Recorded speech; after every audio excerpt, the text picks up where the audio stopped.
আজ তোমাদের সাথে আবারও একটি ছোট্ট ভ্লগ ভিডিও নিয়ে চলে এসেছি, মাত্র 1.5 মিনিটের ভ্লগ। তো নমস্কার বন্ধুরা, আশা করছি তোমরা খুব ভালো আছো। আমিও ভীষণ ভালো আছি। আমার আরও একটি ভিডিওতে তোমাদের সকলকে জানাই অনেক অনেক স্বাগত। তো আজ গেছিলাম আমরা লাহিড়ী বাবার আশ্রমে। আর লাহিড়ী বাবার আশ্রমটা আছে ব্যান্ডেলে।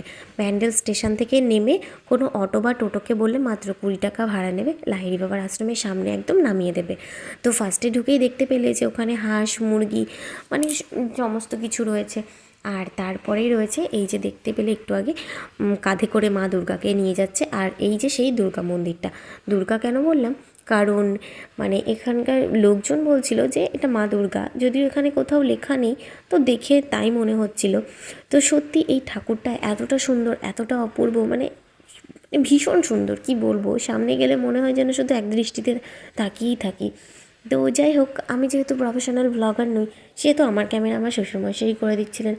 আমার শ্বশুরমশাই ব্যান্ডেলের আশেপাশে থেকে তোমরা যারা আমার ভিডিওটা দেখছো, তোমরা একবার গিয়ে দেখে আসতে পারো, সত্যিই ভীষণ সুন্দর। আর এখানকার আরও ছোট ছোট ভিডিও আমি তোমাদের সাথে নেক্সট পার্টে শেয়ার করব। আজকের মতো টাটা, দেখা হচ্ছে নেক্সট কোনো ভিডিওতে। শেষ পর্যন্ত দেখে থাকলে তোমাদের যদি আমার ভিডিওগুলো ভালো লাগে থাকে, তাহলে আমার চ্যানেলটিকে সাবস্ক্রাইব করে রেখো। আজকের মতো টাটা।